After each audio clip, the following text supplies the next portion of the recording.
Lemon flavour ഇഷ്ടപ്പെടുന്നവർക്ക് വേണ്ടി ഒരു അടിപൊളി ഈസി ടേസ്റ്റി കസ്റ്റർഡ് റെസിപ്പി ആയിട്ടാണ് ഞാനിന്ന് വരുന്നത്. വെൽക്കം ടു റെന്.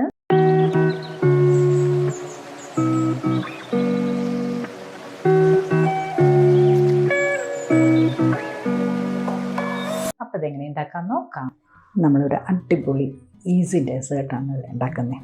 അപ്പോൾ അതിനാവശ്യമുള്ളത് നമുക്ക് ആദ്യം ചെയ്യാം. 2 ടേബിൾ സ്പൂൺ നമ്മുടെ കസ്റ്റർഡ് പൗഡർ, ഇത് വാനിലയുടെ ആണ് കേട്ടോ.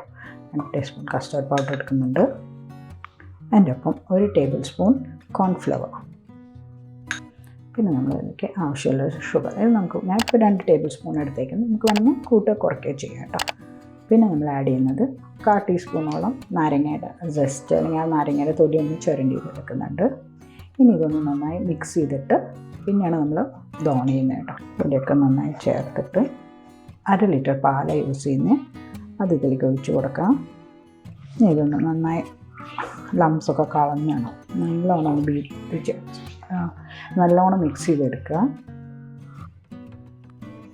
കട്ടയൊന്നും ഉണ്ടാവാൻ പാടില്ല കേട്ടോ. അപ്പോൾ നല്ലോണം ആദ്യം ഓൺ ചെയ്തിട്ടില്ല, സ്റ്റവ് ഓൺ ചെയ്തിട്ടില്ല.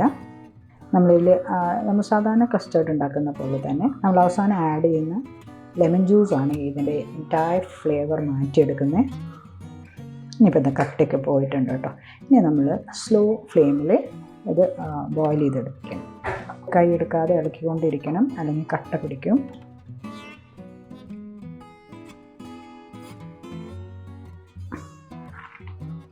ഒന്ന് തിക്കനായി വരുന്നുണ്ട്. നമ്മളിത് കുറുക്കി എടുക്കുന്നില്ല, നല്ലോണം ഒന്ന് തിക്കനാകുമ്പോൾ ഏതാണ്ട് ഈ ഒരു ലെവൽ വെച്ച് നമ്മളത് ഓഫ് ചെയ്യാണ്. നമ്മുടെ കസ്റ്റേർഡ് റെഡി ആയിട്ടുണ്ട്. ഇനി 1 നാരങ്ങയുടെ നീര് ഡയറക്റ്റായിട്ട് ഈ ചൂട്ടോടെ തന്നെ ഇതിൽ ഒഴിക്കുകയാണ്. നല്ലോണം മിക്സ് ചെയ്ത് കൊടുക്കണം. ഈ ഒരൊറ്റ നാരങ്ങയുടെ നീരാണ് ഇതിന് ഫുൾ ഫ്ലേവർ മാറ്റും. അപ്പോൾ നമ്മുടെ നാരങ്ങ നീരൊക്കെ ഒഴിച്ച് നല്ല അടിപൊളിയായിട്ട് മിക്സ് ചെയ്തിട്ടുണ്ട്. അപ്പോൾ ഇതിനൊരു മധുരവും നേരൊരു പുളിയുടെ ടേസ്റ്റും ഉണ്ടാവും. അങ്ങനെ നമ്മളിത് റെഡി ആയിട്ടുണ്ട്. ഇനി ഒരു ബൗളിലേക്ക് ട്രാൻസ്ഫർ ചെയ്യുക.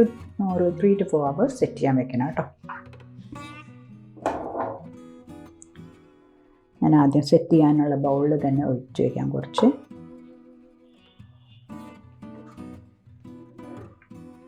ഇനി ബാക്കിയുള്ളത് ഞാൻ ഈ ബൗളിലേക്ക് മാറ്റുന്നു.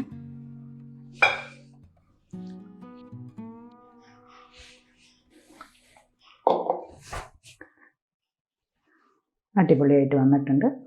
ഇനി നമ്മളിതൊന്ന് 3 to 4 hours സെറ്റ് ചെയ്യാൻ വെക്കാനാണ് കേട്ടോ. അങ്ങനെ ഇപ്പോൾ നമ്മുടെ കസ്റ്റേർഡ് ഒരു 3 to 4 hours വെച്ചിട്ടുണ്ട്.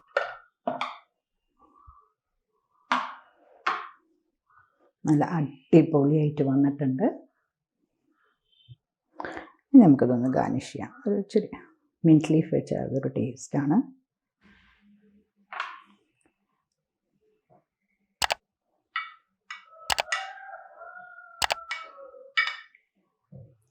അടിപൊളി ടെക്സ്ചറാണ്. അങ്ങനെ നമ്മുടെ ലെമൺ ഡെസേർട്ട് അടിപൊളിയായിട്ട് വന്നിട്ടുണ്ട്. It taste good. ട്രൈ ചെയ്ത് നോക്ക്. Cook with love and care. Bye. Take care.